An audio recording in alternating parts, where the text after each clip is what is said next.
Norton, who will also be presenting on American Association of University Women.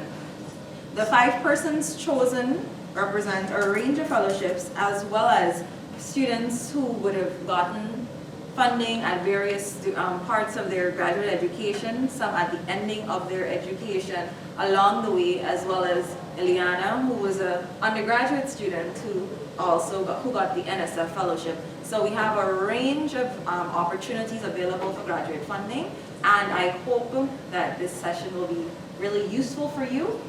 Ask questions, they're here to help, and yeah, so Maria, as soon as you're ready to start. Okay, so I want to thank you all for this opportunity. I guess if I were there, it would be easier to do like a more interactive session, but since I'm through Skype, that might not work as well, so I'll just go ahead and do my presentation. It's pretty short, so I'll make sure that I have a few minutes to spare afterwards, and then maybe Winella can help us with the Q&A session after my presentation is done. Does that sound okay for everybody? Yeah. Awesome. So I'm here with Nina Chapa, the REU student as well. We're probably going to hang out around after the presentation till like 11:30, where we have to run again back into our lab to take some measurements. But I'm going to go ahead and start off with my presentation. So a few facts about me. Yes, maybe another clearer picture of myself. That was taken on the Nancy Foster research vessel, which is hosted by NOAA. I'm a PhD candidate here at the College of Marine Science, and specifically I work at the Institute for Marine Remote Sensing at CMS. My thesis dissertation is titled The Influence of Temperature and Water Quality Variability on Coral Reef Biodiversity in the Florida Keys. And so as part of my thesis, I use a wide range of techniques, starting from satellite imagery that helped me track changes in sea surface temperatures and water quality around the Gulf of Mexico and the Florida Keys. But I've also had a good amount of experience with field work, and so I'm a scientific diver that likes to collect data in the field to help validate the data that we collect from the satellite imagery. And I work in the lab as well with some corals that we have nursed in a closed system tank. And Nina's kind of helping out with that this summer. So you'll probably hear much more about that research pretty soon. And so as part of my time here at CMS, I've been very fortunate to have essentially all of my my PhD degree funded through various sources. So I've had 3 fellowships and 2 scholarships. One of them being the NASA Earth and Science Space Fellowship that I'll talk a bit more about through this presentation. So essentially the purpose of the NASA Earth and Science Space Fellowship is to ensure, and this is taken directly out from their documents, is to ensure continued training as a highly qualified workforce in disciplines needed to achieve NASA's scientific goals within 4 science divisions, which is Earth Science, Heliophysics, Planetary Science, and Astrophysics. So, I mean, if you guys were to read through what the scientific goals are, that would be everything from trying to understand the sun to everything that pertains to trying to understand Earth processes. And so these awards are granted to full-time students that are either pursuing master's or PhD degrees in accredited universities. And this is one of the best fellowships really, because it provides a maximum amount of funding of $30,000 per year. And so as part of that, the student has $24,000 as a stipend. The award is also going to pay the tuition fellowship, the tuition of the university, and you'll have a spare amount of money in case you need that to do travel to different conferences, both domestically and internationally, and or if you needed money for laboratory materials and just things for your research. So all of that is accounted for what they call the university allowances, and you have up to $6,000 for that. So really this is one of the best fellowships that is out there that a student in whichever one of these fields, earth science, heliophysics, planetary science, or astrophysics, could have. They are, though, initially awarded for 1 year, but you have up to 2 years of renewal contingent upon satisfactory progress. And so what you do is every year you would have to write a report stating what you've done through that year, the progress you've had, and your outcomes for the following year. And that'll determine if, and of course your grades, your good standing, academic standing, and that'll determine if it's renewed again for another 2 years. So you could have this fellowship for 3 years throughout your graduate degree, which would put you forward in a master's degree, which is typically 3 years, or it would give you 3 years of funding for a PhD, which is pretty good. If you had, 5 years in your PhD and you have 3 of them funded, that's awesome. The deadlines for this fellowship, for these fellowship, is typically around February, and that'll be every year. And the reason as to why I highlight the deadline here is because, and I'll talk a little bit more about this further on, but knowing when the deadlines are for these fellowships is crucial when thinking about how to apply for one and when to apply for one. So let's keep that in mind, and I'll come back to that later in the presentation. So you guys can imagine this fellowship is highly competitive. So you have to really put in a strong, really clear and crisp application in order to be considered for it. I probably haven't even typed it, whatever. So just to give you an idea as to how competitive they are, these are just statistics from these fellowships all throughout 2012, 13, and 14. My application went into the Earth Science Division. So for the Earth Science Division in 2012, they selected 54 out of 279 applications, which is a total of 19% of the whole pool of applications. In 2013, that was 17%, and then in 2014, that was 13%. So I got this fellowship awarded in 2012. I wanted to talk a little bit on the requirements for new applications, so you guys could have an idea as to how, what things you would need to put in to a new application, and that includes a proposed research project. And I would say this is the most important part of this application is you need to write down a 6-pager proposal.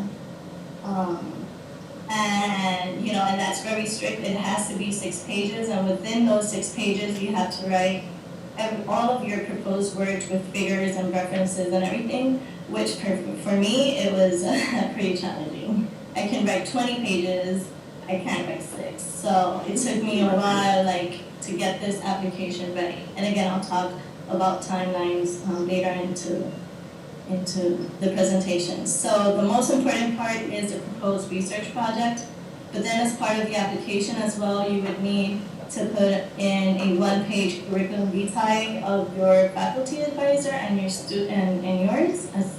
And then you'll have to put in a signed letter of recommendation from your faculty advisor as well, and unofficial, legible, and unaltered graduate and undergraduate transcripts. And then there's a specific way in which you would have to apply for this application is going through a system that NASA has to submit proposals overall, and that's called NSPIRE. So when you go into NSPIRE, which is NASA's system, you kind of fill out a couple of questions, and that goes all into a proposal cover page, which includes the proposal budget. So these applications are pretty much like a mini-scale version of a full research proposal that your faculty advisor would put in to a call from NASA. So in other words, it's almost like if you were writing a proposal like your faculty would write it, but for a fellowship. But everything has to go in, so you have to put in a budget, you have to write your research objectives and your research project. And if you guys have questions more on budget and stuff, we can talk about that as well. So my proposal, as you can tell by the title, what I intended to do is to evaluate the influence of the spatial and temporal variability in water quality and its influence on coral reef diversity in the Keys.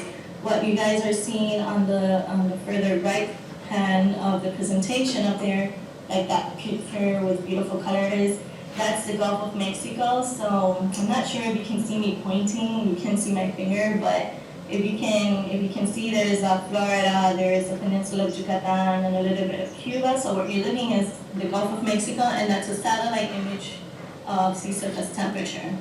So that's just to give you an idea as to how these images look. The cooler, bluer, greener colors are cooler waters, and then the redder, more orange colors are warmer waters. So it kind of helps us see where the loop current is and how the water is transported throughout the Gulf of Mexico and through the Florida Keys. So that is, a big piece of my proposal and also my research.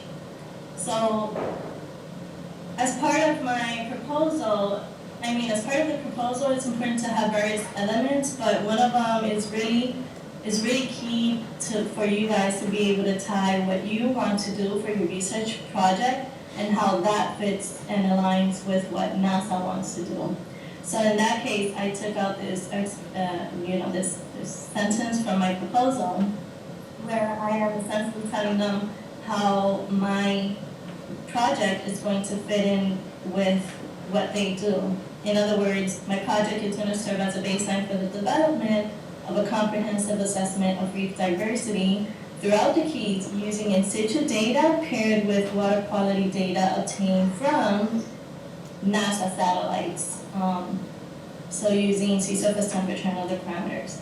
So in that case, I'm tying what I want to do with part of their research interest as well. And that's super important because that gives them an idea as to, okay, she wants to have this fellowship, and what she does is really going to align within what we want to be, we want to do. And then another important part is after you have all of your proposal, so the first bullet would be like what my research objective is. The second one would be like how my research ties into what they want us to do, or what one of their scientific goals are. And then the third one is kind of giving them an idea as to where my research aligns with what is happening and how it can further help drive the knowledge forward, right, into understanding what could happen and what not. So in that case, I wrote something like a community shift from stony corals, which are reef-building corals, to non-reef-building corals and macroalgae has been observed in the Florida Keys. The results of my work will help understand what drives these changes in the Florida Keys. So that kind of ties in, and it gives them an idea as to number one, I have a clear research objective. Number two, this ties into what your scientific goals are. And number three, this is going to really push forward this understanding within this field. So a little bit on the structure that I use for my proposal. What I tend to do is I write, if it's a 6-pager on my first page, I'll tend to write a short introduction of my research, the background, so a little bit on the literature review of my research, and right there and then I'll just state what the hypotheses are and the research objectives. And then right then and there, I will write on how the study addresses one of their scientific goals within, in my case, Earth Science Division. Then I will proceed to go in and write the methods and the approach in which you would have to write a little bit of your study sites, the environmental data or whatever data that you would use, and the statistics, if you have an idea as to, more or less what statistics you can use to answer your research questions, and that's when I put that in. And then I'll always try to write anticipated results. Now, know that this is a proposal, so when you're writing your proposals, you're just writing the idea, but your idea is framed within what has been previously done, and you can more or less have an understanding as to how, or you should have more or less an understanding as to how your research is going to push forward the field. So that's where you could write, some anticipated results. So then going back to what I had here, it's again giving them number one, my research objectives, number two, how this aligns with what you as a scientific agency wants to see be done, and then number three, how does this fit within what's happening with the science system? How is my research going to move our field forward? So I just wanted to have this here so that you guys can kind of have this as a reference for later on. And I'm glad to say this is the structure that I use for this book. It's what I tend to use, and it's been pretty successful. It got me the fellowship, thank God. And I suggested this structure to one of my colleagues this year for the same fellowship, and he got it awarded as well. So it kind of works. You guys stick with it, you have higher probabilities to get funding. And this is me just in the field having fun and doing my stuff, just diving, taking measurements, being on boats, or a circle that was taken in the NASA Ames Research Center in California. So I had the opportunity to go there and display my satellite imagery on a supercomputing system, and visualize just tons of data in 128 screens, and so that was super intense. But I got to do that as part of the time being here and as part of this fellowship as well, so I just wanted to show it. So how to put together an application, Manila wanted me to talk a little bit about this. I think I've kind of touched base on what it is. But I'll just start off and say that the number one way you will put in a winning application is putting time into your application. So I was telling Nina yesterday, if you were interested in a fellowship and you went in and you looked at the deadline and the deadline is next week, then probably you should be thinking about applying to this fellowship next year. The people that the same people that will serve as reviewers for your faculty advisors grants, like research grants. And so you can imagine these people are very, very, very busy people. So if they start to read an application, it just makes no sense. It doesn't matter if it's your third sentence, they'll just close it up and put it away and you're not gonna get the fellowship. What you want is to prepare an application that's a really strong application that will get your reviewers' attention since the first sentence, and it'll be good enough that the reviewer will want to read it until the end. And that's if you can stick to that, you can get that. That's something that will have a winning application. So the only way to do this is to prepare it with time. My NASA fellowship, I think I put in minimum 6 months with it, and it was intense, at least 3 months of me writing it and drafting it, and then it was sending it back to my advisor, having him edit it, sending it back to me, and then we, going back and forth until both of us thought it was just perfect the way it was. So it takes time, so put in that time. You don't want to start off your professional career, right, writing something that's really, really, really bad. You prefer to write something that's really, really strong, and it didn't get selected for whatever reason. So you always want to put in strong applications. So again, and once more, just put in the time to do so.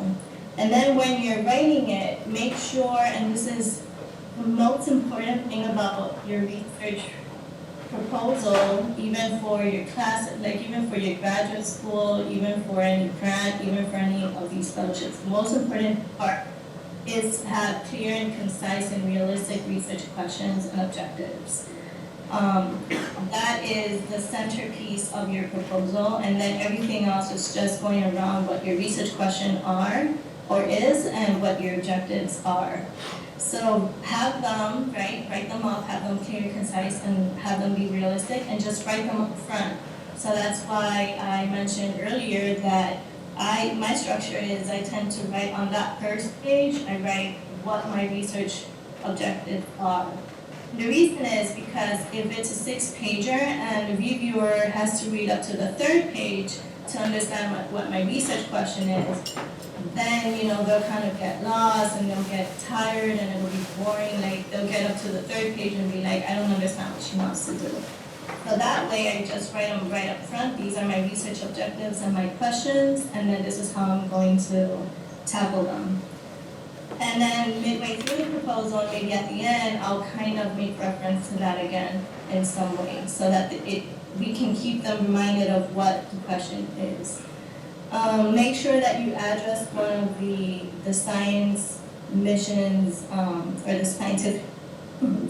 scientific goals for NASA are, and then have your research methods well explained, and also make sure to write that part as to how your research will contribute to your field. Definitely, after you guys all done, then this to other faculty maybe, like another person in your another faculty in your thesis committee, give it to postdoc or senior PhD students so they can proofread it. Again, these are very busy people, so if they start reading your application and you're full of typos and it's just not right, they're not going to finish reading it, and you know what, you'll get it rejected. So, this kind of fits in with the first bullet, which is prepare it with time, and as part of that preparation, not only make it a strong proposal, but also have other people see it, because it's, it's good to receive feedback. It is overwhelming though to send it to another faculty. You think it's the best thing ever, and then you receive a page full of like red stuff on it, and it's like, it can be overwhelming, but at the end, it really does just help shape up your application and make it better. Yes. And then of course, have good grades and have your faculty advisor make a very strong letter of recommendation. So I should kind of pause here and say that at least for the NASA fellowship, when this goes into the system, it'll go into the system as your faculty advisor being the principal investigator of the project. And the reason for that is just, especially within USF, graduate students cannot be principal investigators in the research. It's kind of a technicality. But, so your advisor goes in, but you, of course, it's your fellowship, so you would have to do the work and everything. But having said all of this, it's just putting in this winning application is all of this, and also having a really good relationship with your advisor, because it's going to be both of you guys putting in this application into the system. Him as principal investigator and you as the person that's going to do the work. And, there needs to be a really strong bond there. So as part of that, just make sure that you have a really strong letter of recommendation as well. Vanessa said to ask, to put in something about how you can improve the quality of your scientific writing. Now, these are just some of my tips. You can have, I think the USF Graduate Research Studies, the Office of the Graduate Research Studies, offer different workshops and courses on professional development. So things on how there's something called like presentation boot camp, so that helps you put together like really strong presentations, or how to write research grants, or how to apply for fellowships. So I highly encourage all of you guys to look for these different opportunities within your institution or within USF. They're usually free of cost for students, so that's awesome, and it really does give tons of tips as to how to put these things together. It really did help me along the way as well with my different fellowships. And so, again, taking courses on scientific writing, or even a book, and I can add to this presentation later on, like a link to a really good book that I read on scientific writing. It's super straightforward, it's really thin, but it provides tons of tips. So, if you need the tips, just look for them online or look for them for the university, they exist. Having a support group for writing within your institution, that like somebody that can read your drafts, your first one, your second one, your third one, your 50th one, that's super important. And then my special tip is just, if you need to write, just write every day at least 30 minutes, and it'll really, really help. Just schedule 30 minutes daily into your schedule so that you can just write whatever, and that'll really help you meet the deadlines for the fellowships, and also it's a really good scientific writing habit. So I think that's what I have for now. I have another slide in there for like additional funding opportunities, but I'll leave it here because you guys have like different people in the panel with different fellowships. So if you guys have any questions for me. Thanks, Maria. You can't see them, but you can hear the applause. Does anybody have any question for Maria? What was like the breakdown for the pages on the approach, the fellowship application? Like Maria, Cove is asking, what was the breakdown like for the 6 pages? Was there a predefined, were sections predefined, or you just had to input the particular information? Was there a specific template that was provided? No, there's no specific template that's provided. I'm going back to where. So there isn't a specific template that they provide for this fellowship. This again is the structure that I use. Like really, this is what I did. I wrote 1 or 2 pages on, actually 1 page and maybe a few sentences more on the intro and the background and just the research objectives. And then pretty much the rest of it was talking about the methods and the approaches that I was going to use, and then anticipated results was maybe half a page. But you need to leave some space for references as well. So that would have been like maybe another page. So we're talking about, yeah, just 1 page of intro, a few pages methods, half a page anticipated results, and 1 page for references. And this is a structure that I use, but they don't provide any specific template. So it's just, you know, make sure that everything you think you need is in there. And then, again, I would stress out to just highlight what your research objectives are right up front. And the reason why I say this is because, I mean, it really did happen to me. For my PhD thesis proposal, I wrote like 18 pages and I submitted it to my advisor, and he was like, at the 6th page, he was like, I have no idea what you want to do. Like, research objectives are on the 8th page. And so that's not good. It's not good. You want to let people know what you want to do right up front. And that's, I think, the most important part of your structure. Any other quick questions so we could keep on schedule and jump to the next person, and hopefully, Maria, you might be able to come back after you start taking your next set of sampling, your next set of samples? Yeah, we'll be around until like 11:30. Oh, okay. Yes? Yeah, first off, I'm just kind of hopping into this because I'm trying to learn about the GRN fellowship. But she said she's going to provide a link for the book that she was talking about on scientific writing. Where can you find that? Maria, one of the students was asking about the book that gives the tips on scientific writing. Yeah. Yeah, I don't remember how it's called right now. It's called like scientific writing. What I can do is, if Maria can pass on the information to me, I can send it out. I can send it out to the entire group. So I'll add that to my list of things to do. Yeah. And if we don't see from you right away, send me a message. All right. Anybody else? Nope. Thank you very, very much, Maria.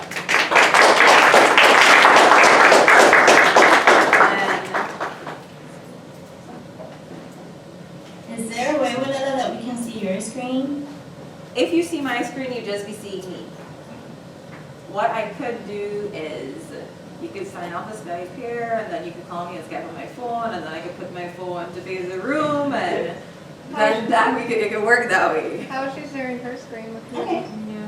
Yeah, but the camera will just show me. No, but she's sharing her slides. How did she do that? Oh, at the bottom. So maybe you can share yours? Can you share Oh, you'd like to see Eliana's presentation as well? Oh yeah, I'd like to see hers. Okay, we'll figure, we'll see how this works. I have to, I don't know, okay. Even if I share the screen.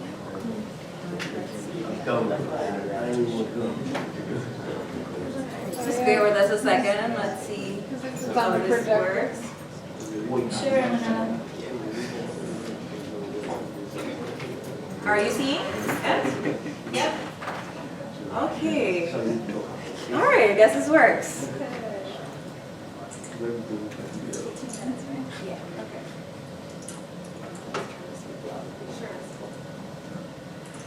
Hi everyone, I'm Ileana, and hi. So are you guys all participating in an NSF REU here at USF? Yeah, okay, cool. All right, so my presentation is about the NSF Graduate Research Fellowship Program fellowship. And so everyone's familiar with NSF, the National Science Foundation. I'm a student, I was an undergraduate student here at USF. I graduated in May. I studied civil engineering with a concentration in environmental engineering. And in the fall, I'm starting my MS and PhD degrees at UC Berkeley. So I applied for the NSF Graduate Research Fellowship. I might move for that. Okay. That's good. It's down there. And what it is it's one of the oldest graduate research fellowships out there. It's very competitive. It funds U.S. citizens graduate study. I think they say they'll fund MS, but it's really mostly it's PhDs for in STEM fields. So you'll just have to go online and look up exactly which STEM fields, but it's almost all of them. You know, physics, math, even some of the social sciences. I think anthropology is in there, engineering, all of the science and maths. And it pays $34,000 stipend, that goes in your pocket, and then $14,000 to the school. And then I think there's also some other monies in there for travel, for conference travel, and you get that for 3 years. You know, as long as you're making good progress in your degree, and you're on tenure for 5. And I'll explain. The reason this is important is because even the 2 years that you're not getting money, you still can apply for special opportunities as an NSF fellow, including international research experiences all over the world, federal government, summer internships like with the State Department, I think CIA, all the big federal agencies are in there, and other professional development opportunities.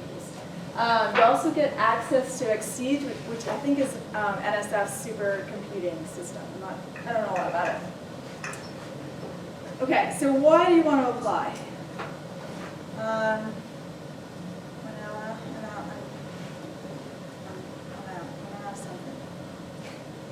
What just happened?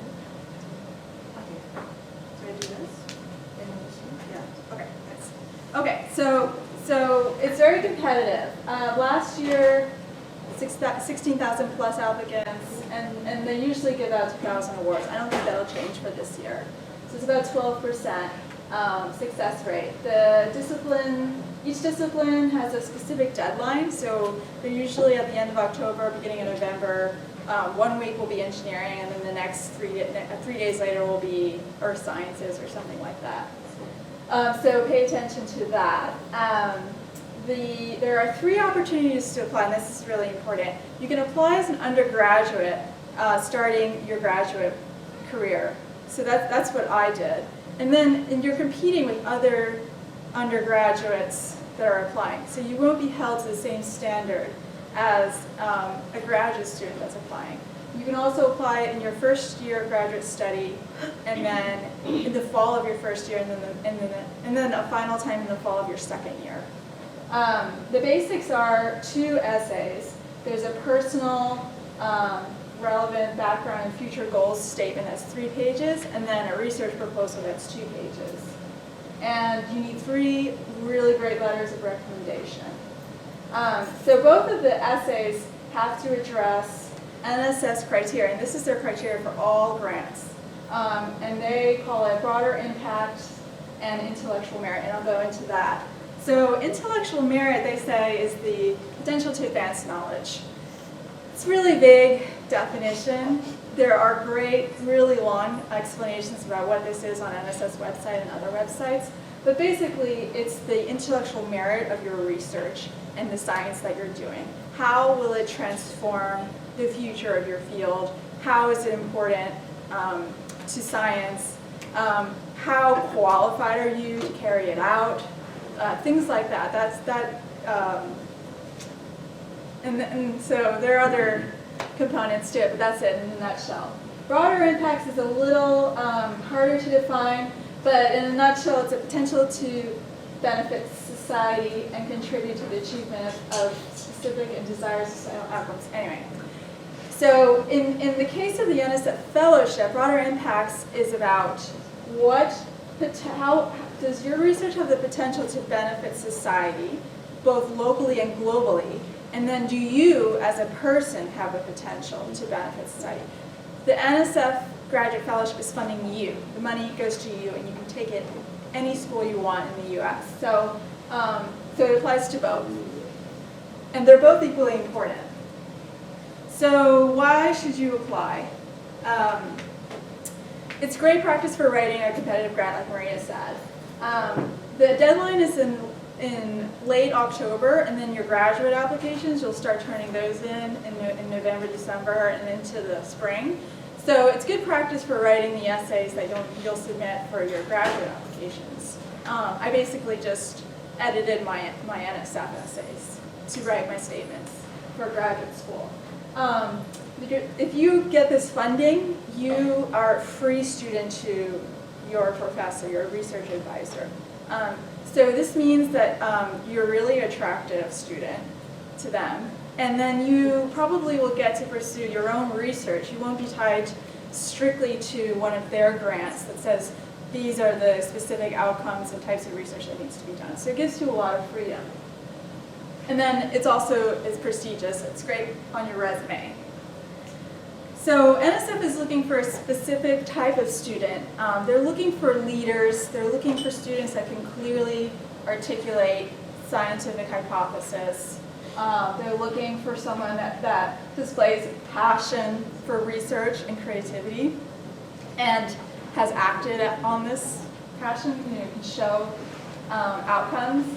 And someone that wants to be engaged in their discipline and within academics and then outside. So someone that's done outreach, that's engaged the community, non-scientists, children, K-12, those kinds of things. So outreach is really important. And outreach activities can be really broad. Some of them, they may not even be directly related to your discipline, and that's okay. They just want to see, to see a well-rounded person that displays potential and leadership. So, okay, very good. So to get started, I would suggest get started early. Go to the NSF website, it's a government website, it's got a ton of information that's really long, but just go through it. Every year, NSF publishes what they call the GRFP solicitation for that year.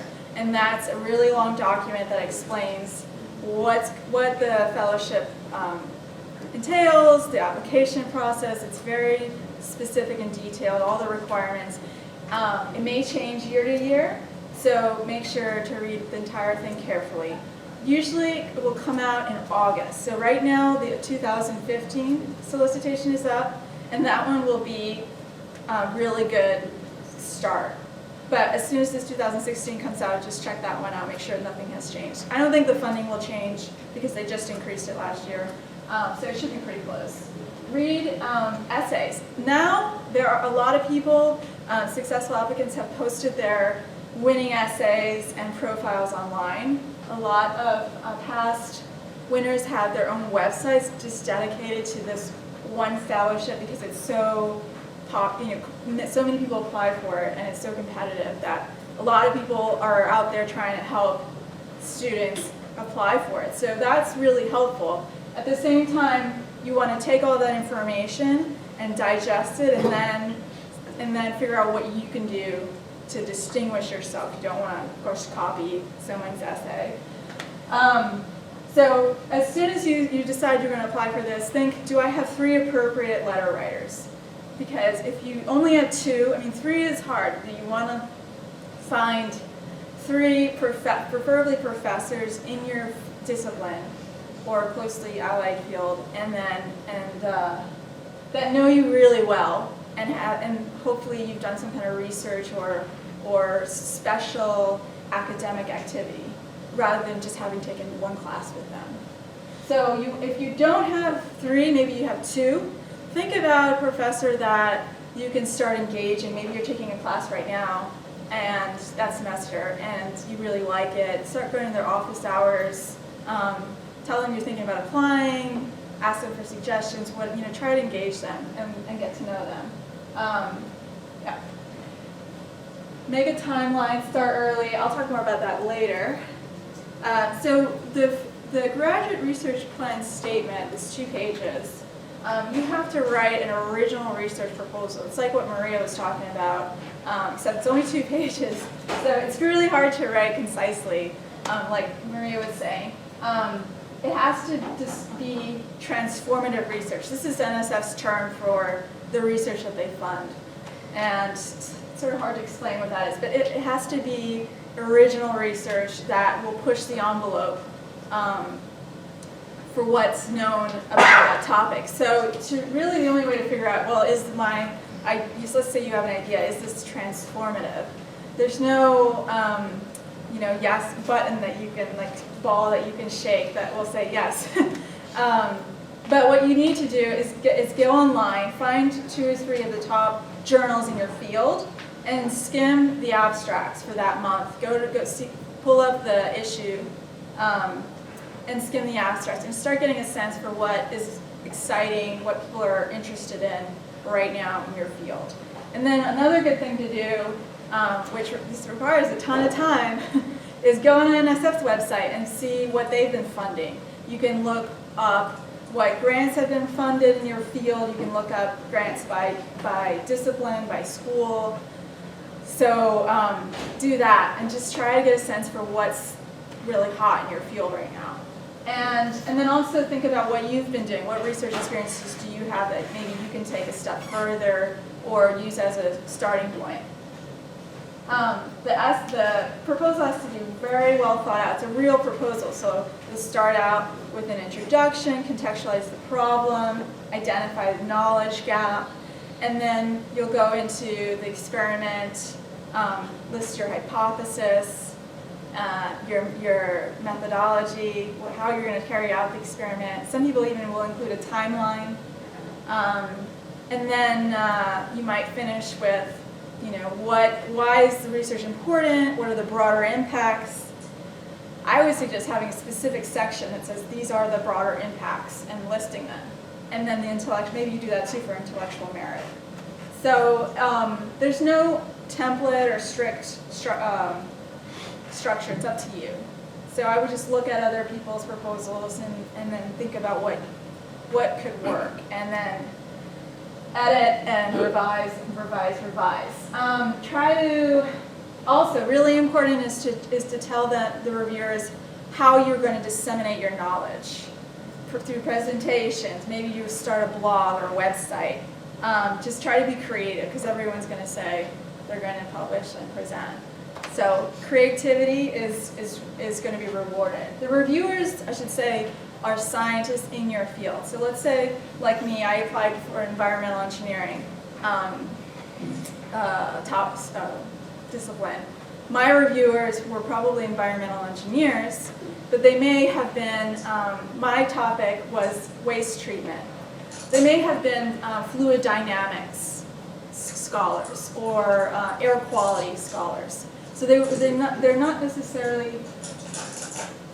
Maria, want to mute your mic?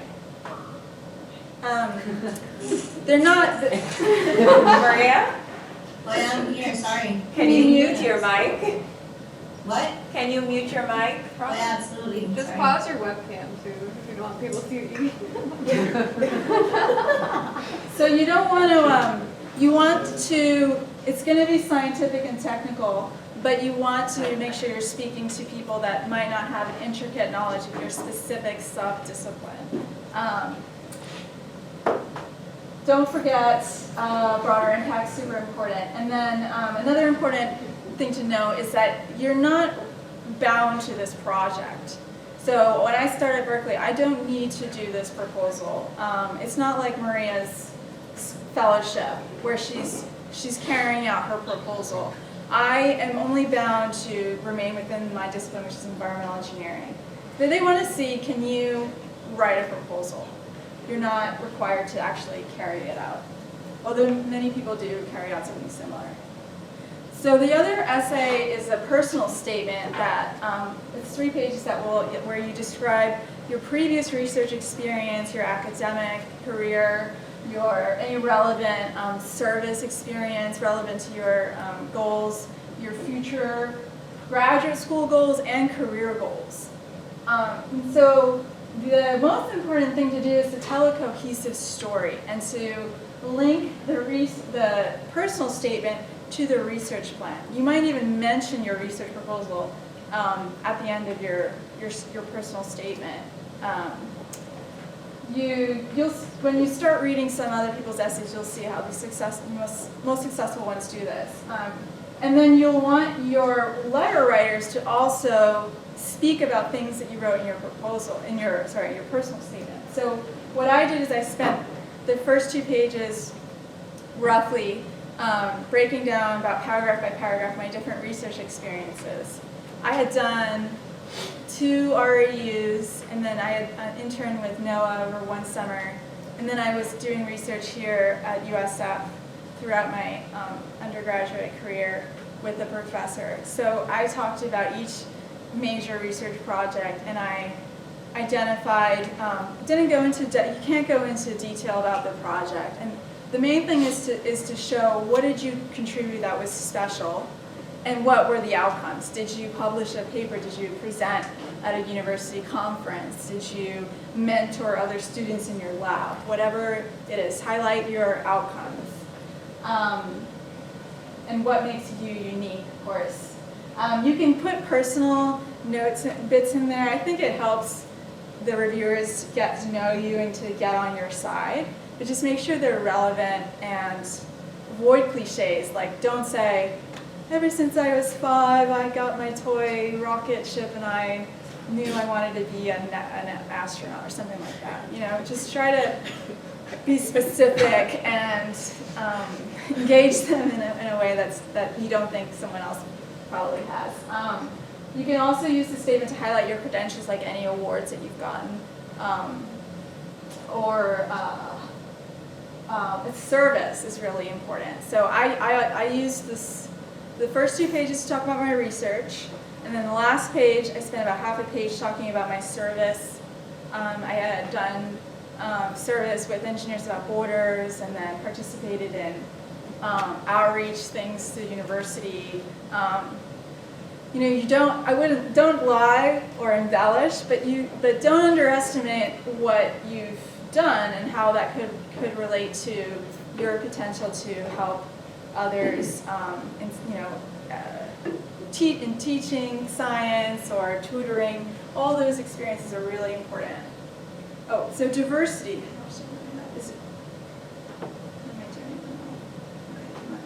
Okay, diversity, I'm not going to go into detail, but NSF is committed to funding underrepresented scientists.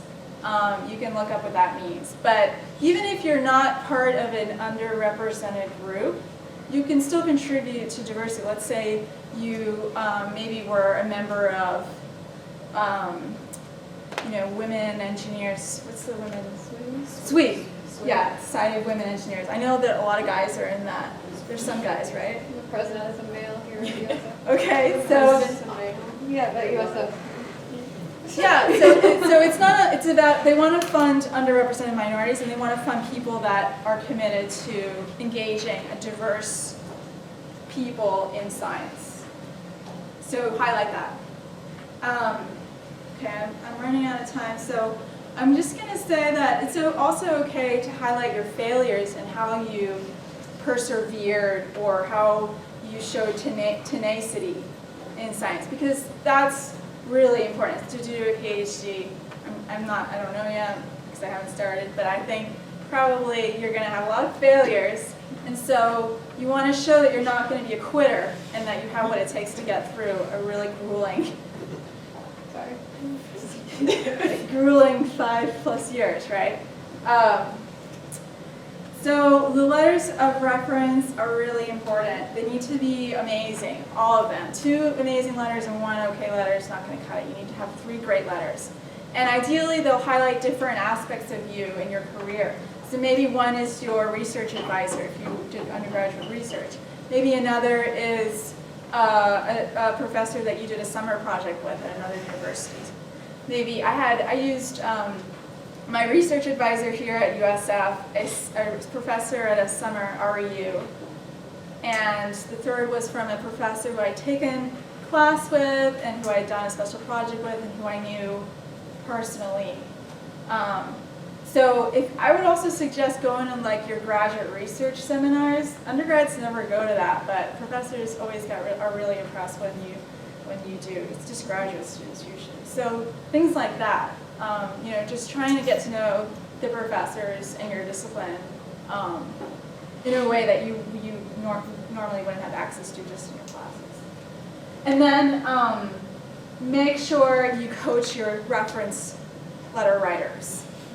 Try to be polite about it, but try to say, you can say, please highlight this or this, or and then make sure use the opportunity to give them your essays, give them your transcripts, your resume, whatever you can to help them get to know you, and then use it as an opportunity to get feedback on your essays. So another reason that's important to start early on the essays. This stuff you can look up. The rest of the application is straightforward. It's all online. Fastlane is NSF's online system for submitting applications. The GRE is not required, which is awesome. And the other important thing is just pay close attention to formatting, because you'll be disqualified immediately if you don't.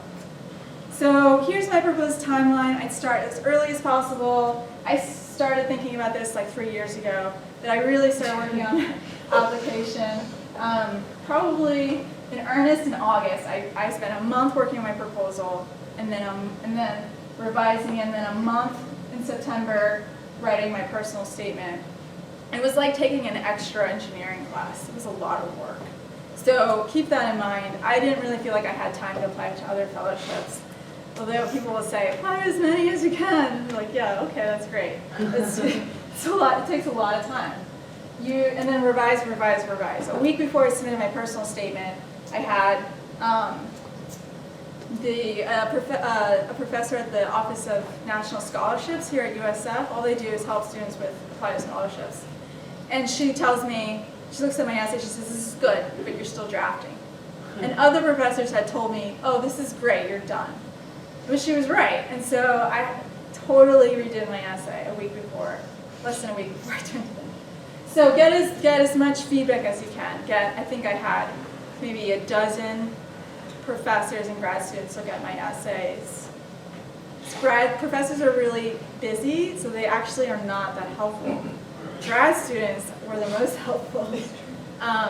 So if you can find grad students that work directly in your field, that have applied to this fellowship, ask them if you can see their applications, or they may not share, but that's fine. Ask them to read your essays and give you feedback. They were really helpful to me. So this is the timeline. You get the decision in March, and that's significant because you don't have to decide on a grad school until April 15th. So that might have an impact on what your decision is. Just something to keep in mind. Okay. So I think I'm about out of time, but I'd stress start early. And then here's some resources. There's tons of online resources. Just Google it. Your university might have a writing center or a national scholarship office use those resources. And there's my email in case you have any questions at all. I'm happy to answer them later. Okay, any questions? Yes. Yeah, thank you for the presentation. I have a question. How did you decide what your research proposal would be, or what you're going to research without getting accepted into a graduate? Yeah, it's really tricky. As an undergrad, you probably won't know, right, what you're going to do. What I did is I had been doing research at USF with a doctoral student, and so I was familiar with this topic, waste treatment. It was on anaerobic digestion, and what I did is I just did a whole new lit review, and then I tried to think about like what's the next step if Nathan had stayed at USF, and if I had taken over this project, what would be the next step for this research? And I wrote a proposal based on that. So if you don't have something like that where you've already been doing research, you might base it on a summer research project that you've done recently. Yeah, it's harder in that sense, but at the same time you'll be competing with other undergraduates. You're not going to be held to the same standards as a second-year PhD student. So I would just encourage you to start reading early, figuring out what is going on in the field that you're interested in, and then talking to grad students. Anyone else? All right. Thanks.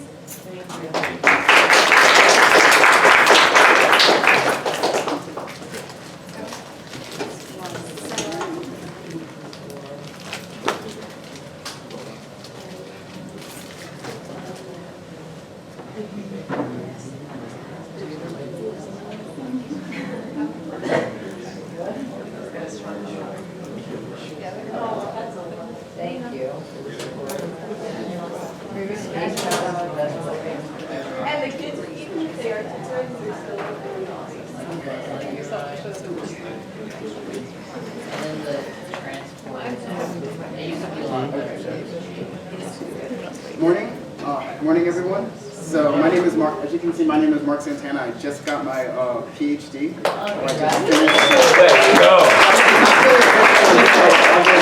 It's not really official until August 8th. And It's official to us. Okay, thank you. Thank you. Well, anyway, I'm going to talk about the two fellowships that I have. One is the Fulbright Fellowship, which maybe some of you have heard of. How many of you have done study abroad? How many? Okay.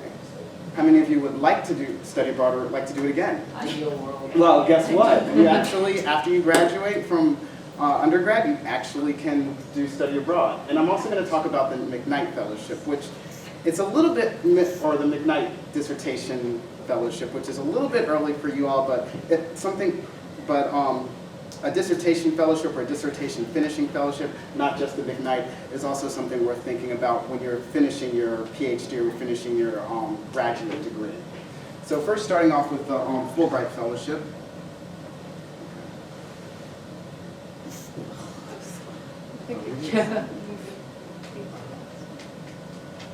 Okay. So what are the Fulbright Fellowships? So basically they're for graduating seniors and graduate students. So I'm guessing once you get to the year before your senior year of undergrad, you can start considering applying for a Fulbright Fellowship. Or if you're already a graduate student, you can also apply for a Fulbright Fellowship. And what they consist, and basically it's to almost any country in the world. So the biggest programs are in Spain, Italy, and Germany. However, any country in almost any continent, of course there are some countries that might be unstable that they will not have Fulbright programs for, but most countries in the world actually have a Fulbright program. So wherever you want to go, you can actually apply for a Fulbright. And you get the chance of either teaching English in a secondary school, or you can do an independent research project. And I'll talk to you a little bit later about that because the independent research project was basically what I did when I was doing my Fulbright. And of course, while you're there, you get a monthly stipend. It's a pretty comfortable stipend. So in the case of Spain, it was actually a stipend that was actually comfortable to live in the capital city, which would be Madrid, which is probably the most expensive part of Spain, to live in a one-bedroom apartment in a decent neighborhood by yourself if you wanted to. Of course, most people actually shared apartments, so they actually had even more money. And your travel expenses are paid to and from the country that you prefer, that you want to do research or teach in. So now I'm going to talk a little bit about my experience. So I chose to do our independent research project in Zaragoza, Spain. And so as you see below here, there are some pictures of Zaragoza, really nice city, right between, if you go from Madrid to Barcelona, you're most likely to actually stop in Zaragoza. It's the 5th biggest city in Spain. So I studied the effect of the city of Zaragoza on the water quality of the Ebro River being a river that runs right through the city. And while I was there, I was affiliated with the University of Zaragoza Analytical Chemistry Department. And so also I was able to get a Master in Environmental Engineering and actually use that research that I was doing for my independent research project as somewhat of my thesis. So how do you apply for a Fulbright? Well, first, the application season is usually from March to October. The deadline, or the Fulbright deadline, is usually October. Be sure to check your university for internal deadlines. And the reason why I say this is because most universities have somewhat of a Fulbright liaison. And this Fulbright liaison basically takes care of the application, process. And so therefore, different universities such as USF, like they might have an earlier deadline because they want you to go through them in terms of getting all your materials ready and make sure your materials are at their best possible condition. So therefore, make sure you get in contact with your Fulbright liaison if your school does have a Fulbright liaison. If your school doesn't, usually there's someone who was actually an alumnus of the Fulbright program or a former Fulbrighter who can actually guide you through this process. And in the case of where I went to undergrad, so I went to Old Dominion University, we didn't have a formal Fulbright liaison, but we did have someone who was basically somewhat in charge of the Fulbright program, who was somewhat in charge of Fulbright applications. And so this person, they actually kind of helped guide my application. And in my case, I was actually just able to follow the Fulbright deadline. Of course, if your school does have a Fulbright liaison, you do have to follow their deadlines, which may be before October. So these are the materials you need. So first you need your basic application, which asks for your basic information, your name, your middle name, where you're from, and everything.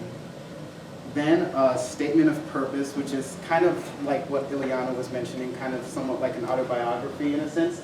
And this statement, it's basically 2 pages, or maybe like 1.5 to 2 pages. And basically what you're saying is, okay, what brings you, why do you want to study in this country? Why do you want to do research in this country? Why do you want to do, you talk about basically your research interests, where you want to be in the future. But try to actually link it to the country that you're applying for too. So for instance, one thing that I put in my statement of purpose is that I want to improve my fluency in Spanish. I do speak Spanish, and so I wanted to improve it even more. So by living in Spain, that would actually improve my fluency in Spanish. So I mean, there are many different reasons. You don't have to. One thing is you don't have to actually be fluent in the language, depending on the country. Places like Germany, because German programs aren't really widespread in the U.S., you can actually go with a minimal knowledge of German. But I'll talk about that a little bit later. Of course, your project proposal. So I'm just talking right now about an independent research project. So your project, however, if you want to just teach English in another country, you also still have to do a project proposal. And basically, it's your research proposal, the research that you propose to do during your year in whatever country that you choose. And you can basically give a little bit of what I did was I gave a little bit of background. I tied in the fact that for 10 years, so this was about 10 years ago, for 10 years prior, Spain had a huge, there was a lot of economic growth in Spain, and so this might affect the environment in a certain way. So again, like try to tailor it to the country that you're actually applying to, or try to basically answer the question, why do you want to do this research project in this country? That actually makes your application stronger. Then finally, a proof of language proficiency. So this depends on the country, as I mentioned before. So if you're going to a place like Spain, Italy, or Spain, Italy, France, or a French-speaking country, or another Spanish-speaking country in Latin America, then they actually will demand probably a high degree of proficiency in the language because there's already so many programs in French and Spanish, and even Italian. As a matter of fact, if you're applying for the Spain Fulbright, you might actually have to write, no, I didn't have to do it when I was applying, but you might actually have to write your statement of purpose and your project proposal in Spanish. However, if you're going to a place like Germany, Denmark, or the Netherlands, or places where basically those or even Japan, like places where those languages don't have really a lot of programs in the United States, then of course you don't have to really, there's not as much pressure to prove your language proficiency. So in that case, you just have to, I guess, maybe commit to say how you're going to learn the language, how you're going to integrate in that country's culture in your statement of purpose. So, and not only that, Fulbright also actually does fund classes in the country that you're studying. So for instance, in the German program, they actually do fund classes in German. So you can take them to improve your German.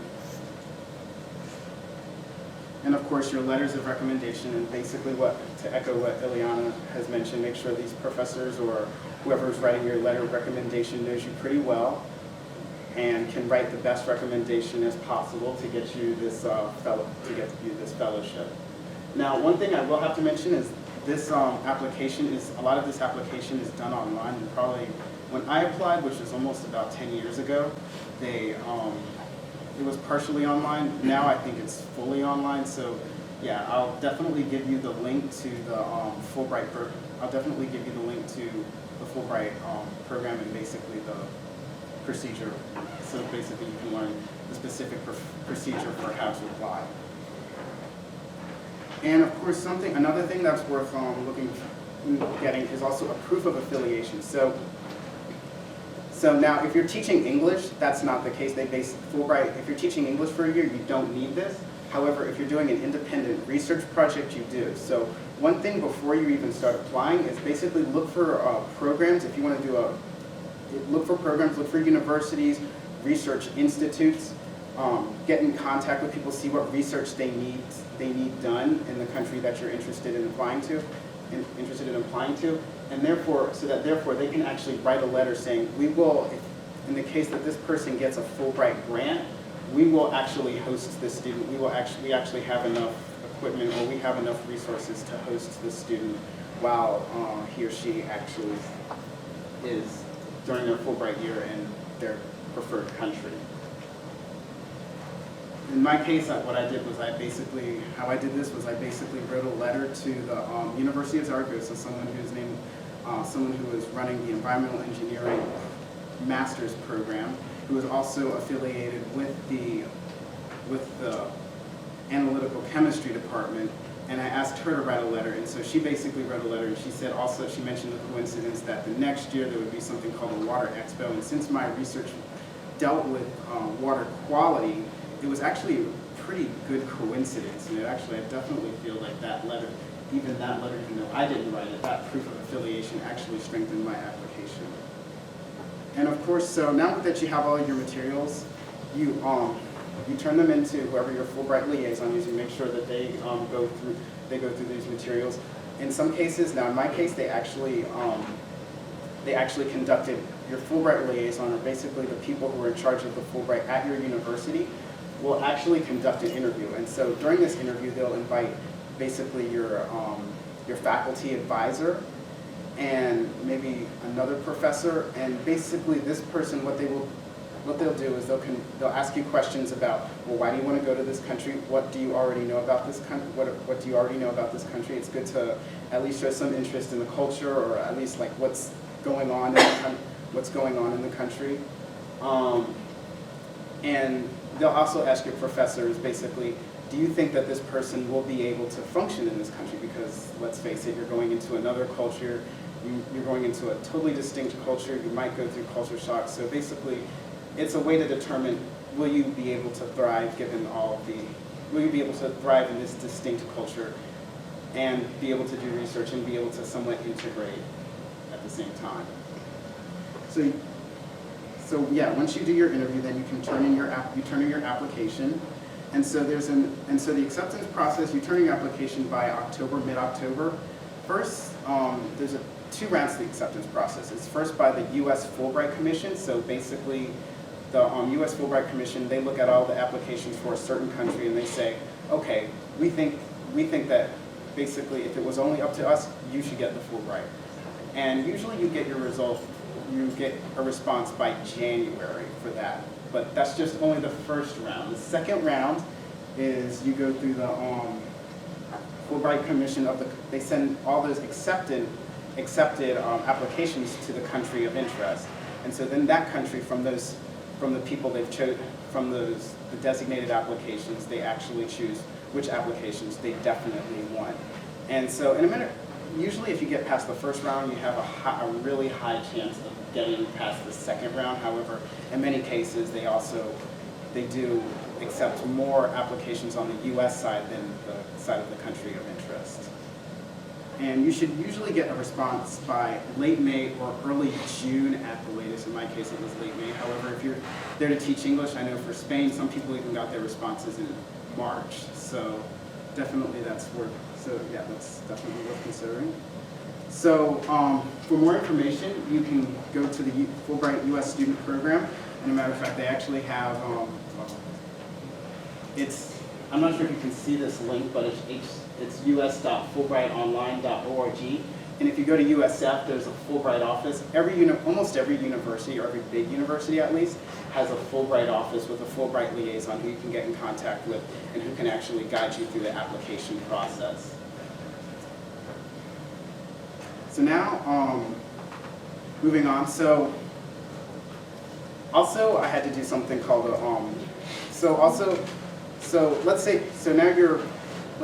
now this might be way in the future for y'all, but if you're doing your PhD and you get towards you're done with your proposal defense, if you don't know what it is, if you start a PhD, you'll find out. You'll definitely find out, and you become a candidate. Let's say like your funding is kind of run out and you're like, okay, you have this extra year. Well, you can do something called a finishing, you can apply for something called a finishing fellowship. Now, so the McKnight offers something called a dissertation fellowship. There are many types of fellowships, finishing fellowships. I think even NSF might offer a finishing fellowship, many types of organizations. So this is just one example of a finishing fellowship that I had applied for. And so basically what the award is, as I mentioned before, it's a finishing fellowship. It has a 1-year duration, so basically your goal is to you're getting this funding because this is your last year, you just want to be done. You just want to be done with your PhD. And it's about $12,000, so usually people get this funding with extra money, with also money from their department too. And it also covers tuition. It also covers tuition expenses. And so basically, in terms of eligibility, it's you just have to be a PhD candidate, U.S. citizen, African American, or Hispanic, and also you have to be enrolled in dissertation credits. Now, again, I'm just mentioning that this is just one type of dissertation fellowship. There are many other types of dissertation fellowships. It's going to require some searching, so especially when you're towards like the middle of your PhD program, be sure to start looking for these be sure to start looking for these. I know the NSF does something called a Dissertation Enhancement Fellowship, which I don't know too much about, but I'm not sure if it still even exists, but that's definitely worth looking into. So basically now as an example, usually for materials, it's not as rigorous as when you're applying for another type of, when you're applying for like a full fellowship. What you need is your curriculum vitae, your dissertation completion schedule, a letter of recommendation from your advisor. So, I mean, it's not really that rigorous. And and I got my response in early June. And if you want more information on this, now this is mainly just Florida schools. There's the link is below. So in light of that, any questions? If you have any questions.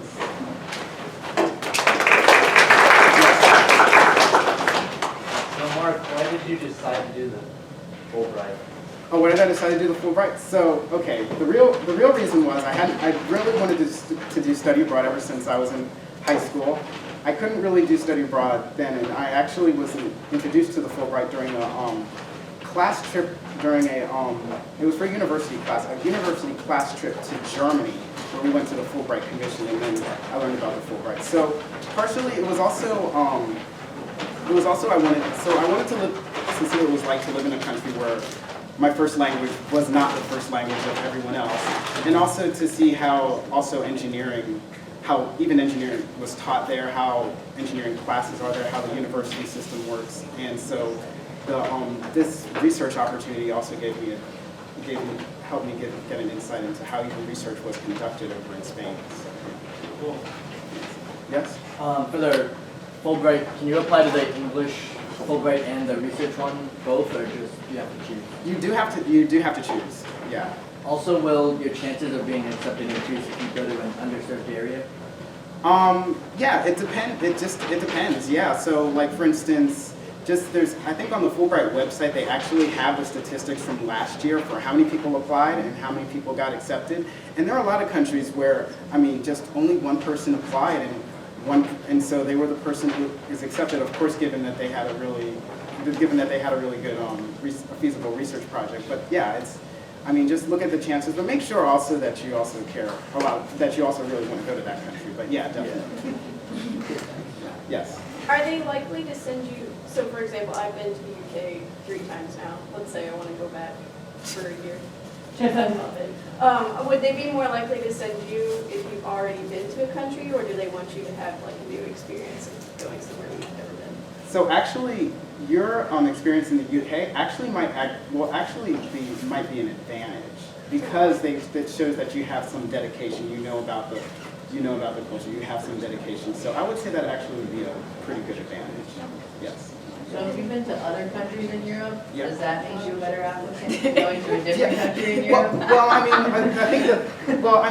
So the thing is, you have to find a way via your application to show that you are definitely very interested in the country that you're going to.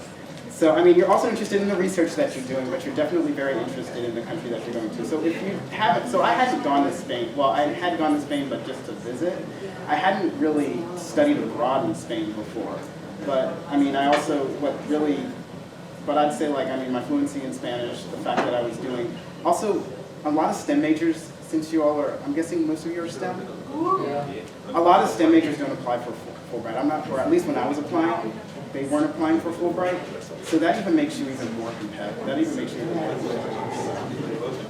All right, thank you, folks.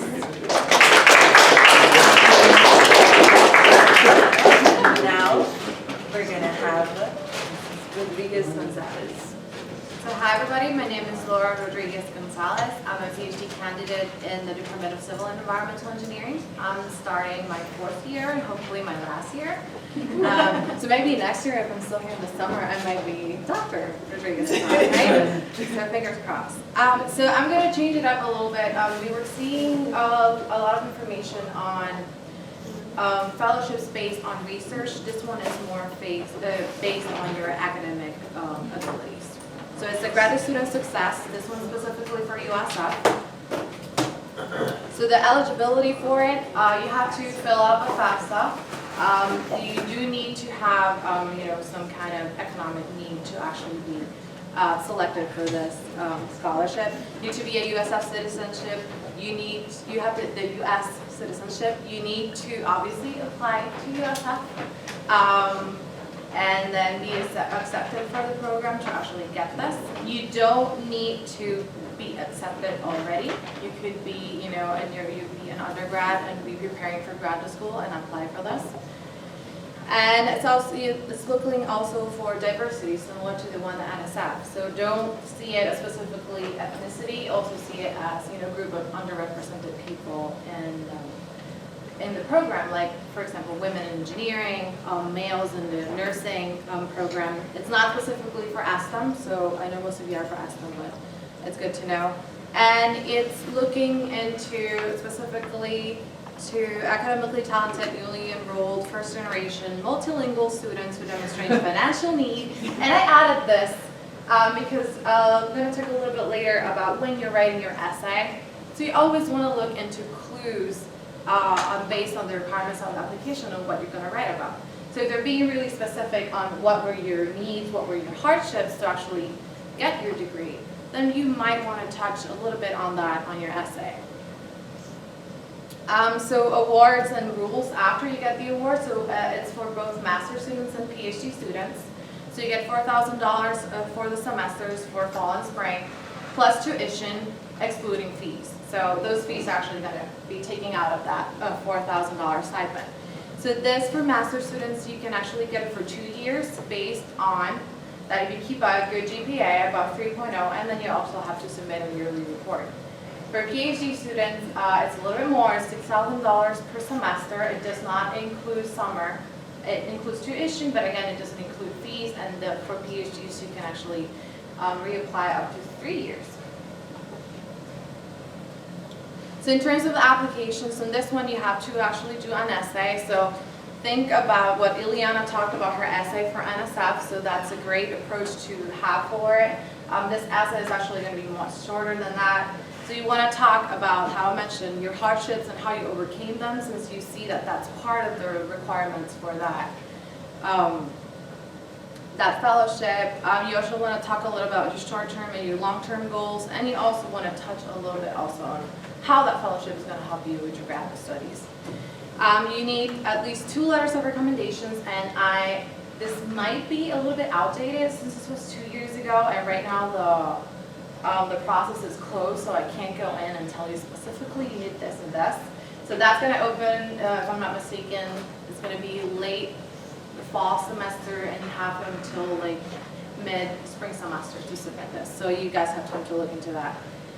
So you're going to need at least 2 letters of recommendations, and as Juliana said, you want someone to know about your academic progress, but you also want someone that knows about your extracurricular activities. So in this one, we're mostly focused on your academic abilities, but also talk about, did you participate in student organizations? What do you do there? That's very important, that you can talk about it in your essay, that you have someone that can actually, you know, say, she really did this and she really did that. And you also want a resume. Typically, we want to add everything that we've done in our resumes, but for this requirement, they actually want just 1 page. So try to do that ahead of time. It's really hard to cut it down after you have 4 pages of, I did this many researches and stuff like that. So you want to do that ahead of time.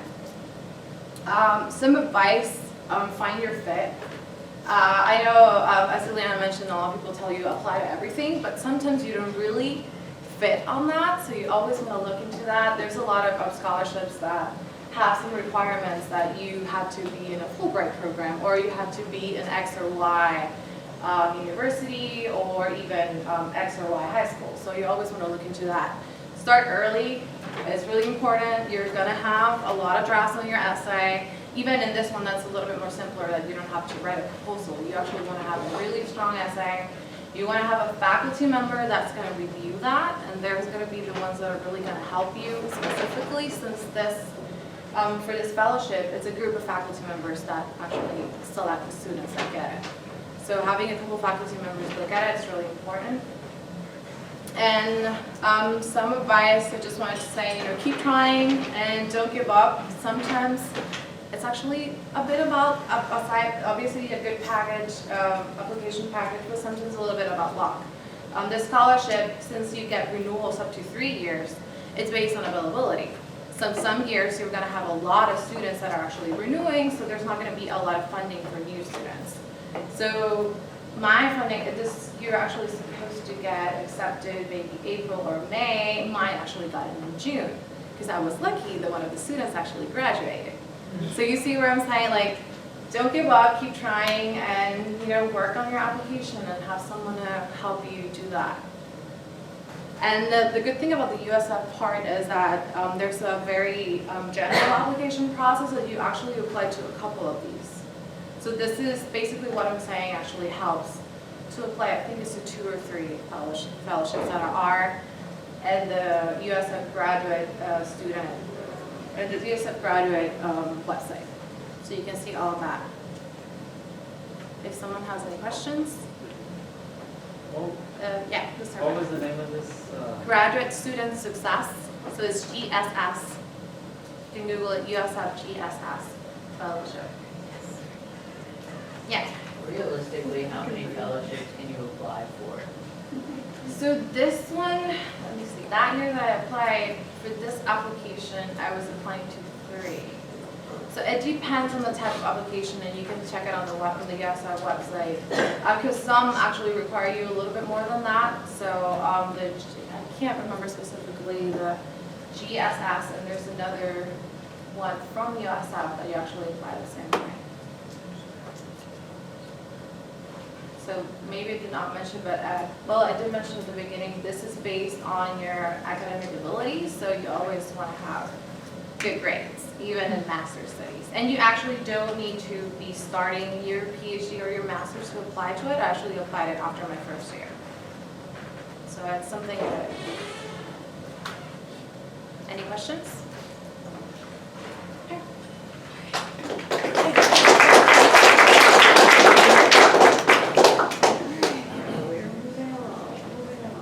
Let's go.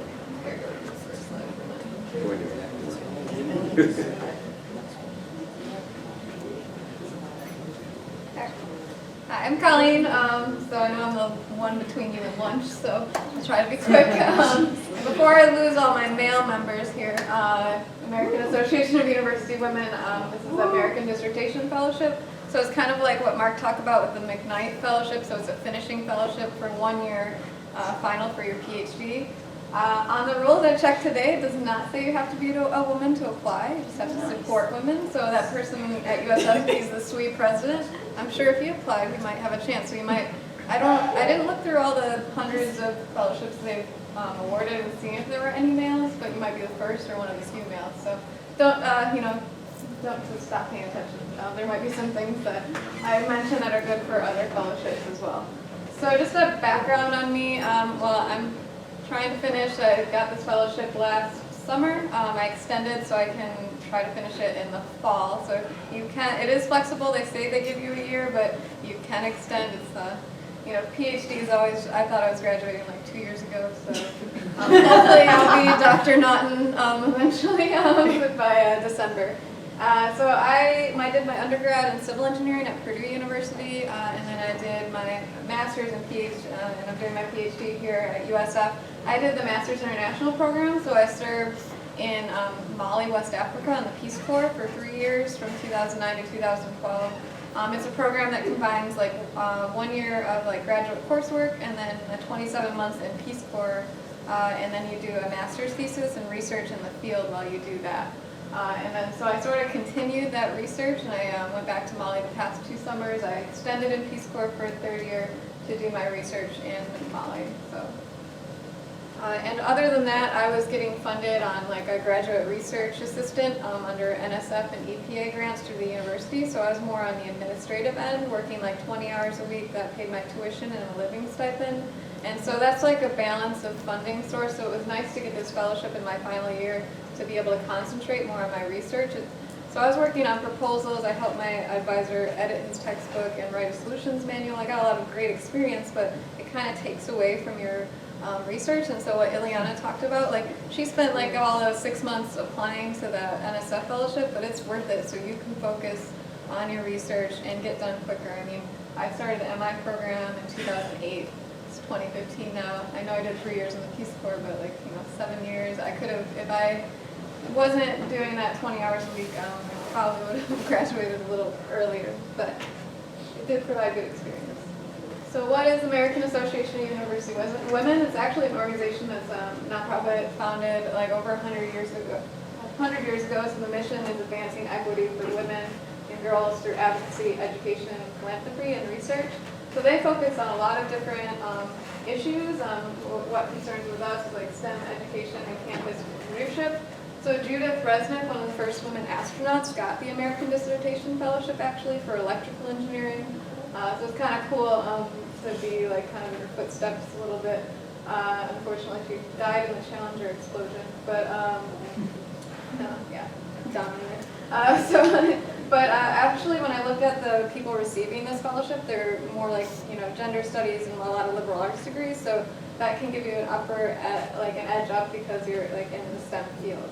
So there's a lot of members and supporters throughout the country in local branches and colleges and universities. So if there isn't one at your university, there might be like a local branch, or you can just join online for the membership. So everything can be found on the website for the criteria for selection. I know there's a lot right here, so you can just Google like AUW Dissertation Fellowship. But of course, I mean, they're looking for the whole package, like high GPA. They're looking at your project design. So luckily, instead of what Maria said, where she had to put together her project proposal from scratch, and same with Ileana. Like I had already defended my dissertation proposal, I'd already collected data, so all I had to do was, well, it still sucked to take my dissertation proposal and cram it down to 6 pages, but I at least had that already and I had to whittle it down. So it was a little easier to put together this application. So starting early does help, but I think I put my application together like in a month or 3 weeks, but it was a little jam-packed. So this is something different for this one, is applications, commitment to women's issues, mentoring of other women. So I was a little, I mentor and I'm associate director of a nonprofit African Sky that does like women's literacy. So I had a lot of like international women mentoring, but not so much on campus. I have mentored some graduate students, so that might be something you might try to look to when you get into graduate education, is mentoring other students or other women like in grade school. And then having some teaching experience helps. Sometimes that's difficult when you're more focused on research. And so, yeah, so they're really looking for scholarly excellence. So if you've published in your field, and made presentations and things like that. So sorry again with all the text on the slides. So the application process is basically the same as the other ones. They want your 3 recommendations, a proposal / narrative. So you need your research proposal and then a personal narrative. And then just, all this is online, so you fill out like an online form about academic information, employment history. So you basically copy and paste your CV or your resume into the online application, but making sure maybe to suit it a little bit more, tailor it to the fellowship. Statement of project, you have to do like a little bit of a budget, so it's just to fit in with the award.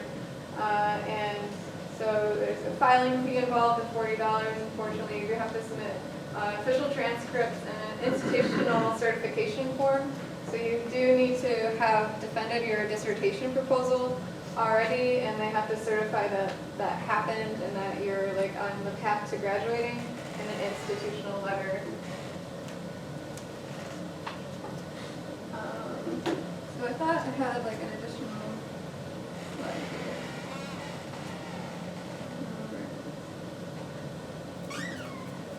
I don't know how it skipped. So these were supposed to come before. So I don't know why. So the American Fellowships, as I said, everything's online. So they do have like postdoctoral work if you're even looking beyond the PhD. For postdoc is something you do between PhD, maybe an academic position, and they do have summer or short-term research publication grants as well. This I think is for more professors. And then like so these you can get little bios on people, so it's nice to see your competition. If you're like, as Ileana said, just looking at what puts together a successful application or what kind of applicants they're looking for on the website. So do your research. I mean, I like surfing online. It's not like as fun as watching like cat videos, but at least you can learn a little bit more of the organization and tailor your application and just find people. So again, I'm sorry, I don't know why this slide skipped, but so for the fellowship details, you do have to be a U.S. citizen or permanent resident, not a woman, even though it's an American Association of University Women. Using your final year of your dissertation after you've done your dissertation proposal. So PhD is kind of hard to be like, this is my final year, just make sure, because you can't be taking 2 years afterwards. There is a little bit of a leeway, but not too much. So it's $20,000, but this does not include tuition, so I'm still 15 hours. I was 15 hours in the fall and spring, I'm 10 hours this summer. Still that graduate research assistant, so I'm still having to do a little bit, but it's less than 20 hours before. But you cannot have another fellowship or grant. So if you're doing teaching or you're working for a grant, you can have this fellowship, but it can't be in a conjunction with another fellowship. And it has to be like the majority of your award, but tuition, so that my research grant that I'm working for covers my tuition, but that doesn't count as part of the 20,000 because I'm out of state, and then that would be out of the water. So but you have to make sure it's the majority of your funding source.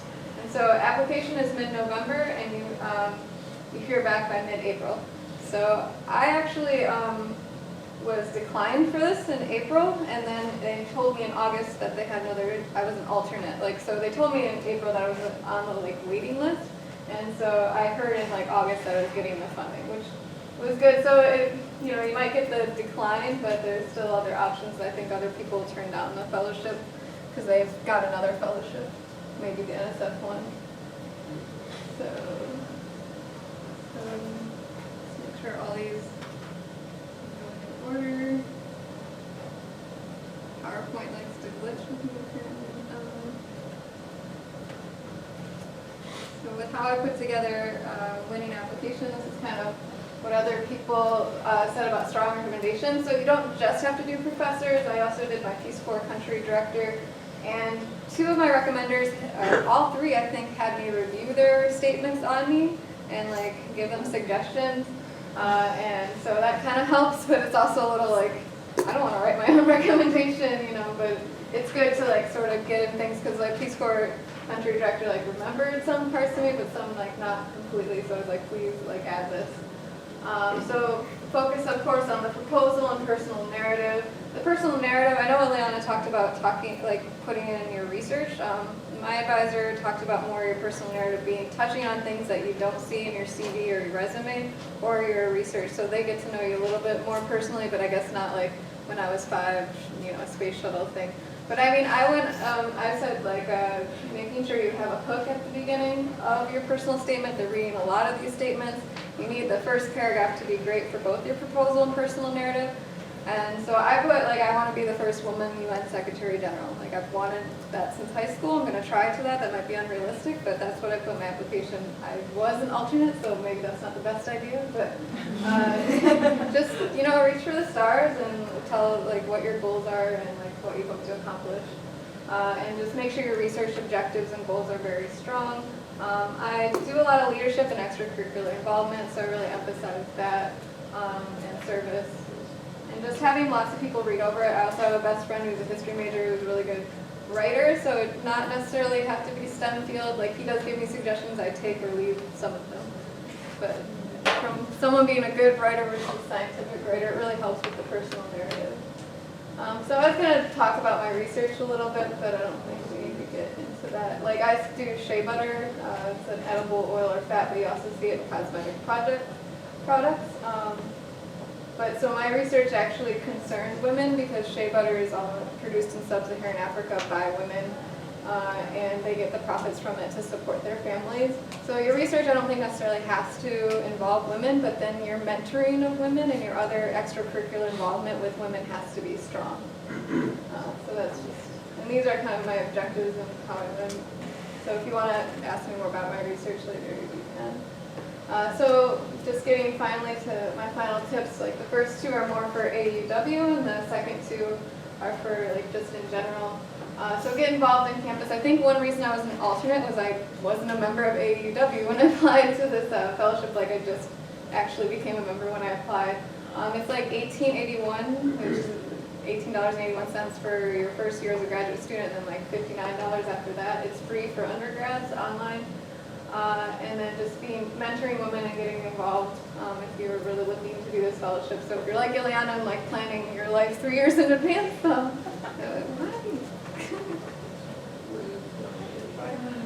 I think she closed out.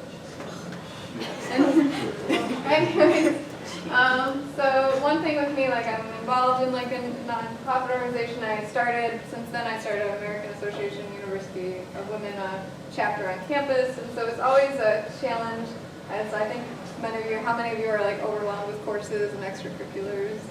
Yeah. So it gets worse in graduate school. I mean, I did 19 credits. I did marching band. I was president of sorority. And it gets worse. But I think then it gets worse as you get a professor position or something like that. So I think that life in general, you just get busier. But you'll learn how to balance it. But with graduate school, you really have to focus on one thing, one organization to be really involved. And my advisor was don't get involved. So my first couple of years I wasn't really, but I missed that part. So to just be able to find that and balance it, I really still haven't found the work-life balance yet, but hopefully one day. And so try again. Laura said about that. So I applied to the EPA STAR grant, which is something we didn't mention here, but that's for STEM fields as well. For more graduate, that's not just your final year. It's a pretty significant amount of money, and it pays tuition too. I was one excellent rating away from getting to the next round, both times, and I didn't make it. And then I applied to the AUW fellowship, and then I was an alternate, but then I got it. So just it does if you really want to focus on one fellowship and get it out there and make your application perfect, that's great. But you also can apply to many of these and just research them. But one day you get one of them. But it really helps. Even though the 20,000 doesn't sound that great and it only reduced my time, it's really prestigious for putting on more prestigious putting on my resume. And now that I'm trying to be a professor, that I got this fellowship. So even if it wasn't a substantial amount of money, just having that you have a fellowship is something that they're looking for jobs after you graduate. With that, if you guys have any questions about the Peace Corps or anything in general, but you can always feel free to contact me.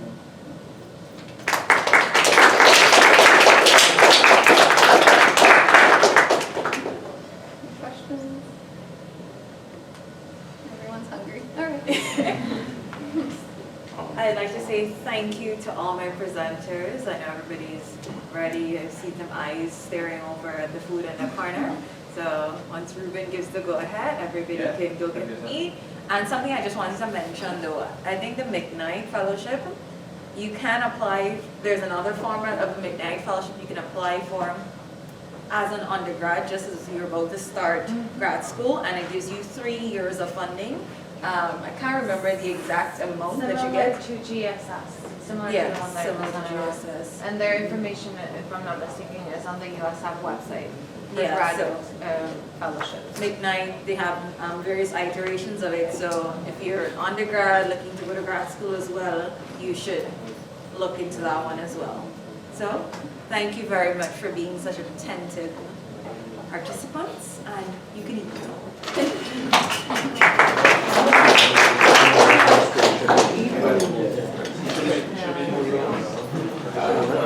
Thank you very much. You already know the deal.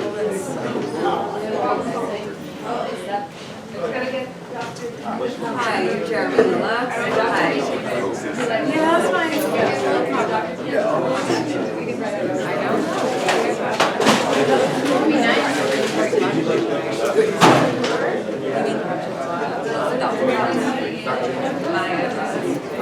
think she's gonna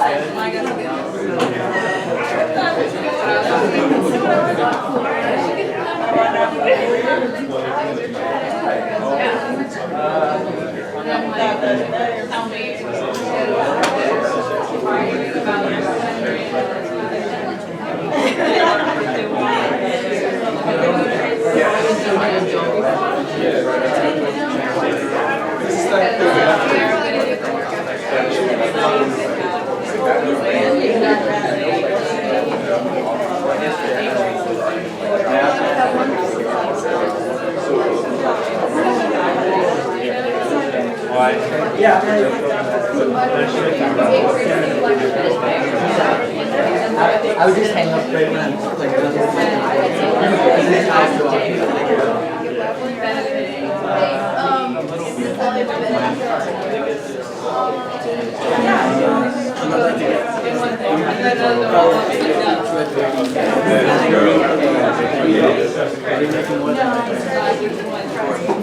Hey, what's my cheese? You gotta be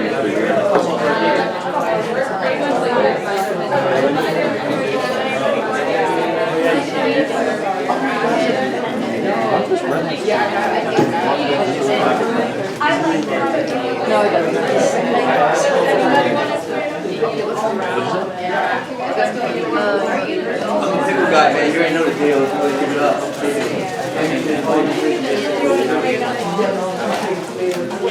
Hey, yo, Andrew, you know, some of those pictures.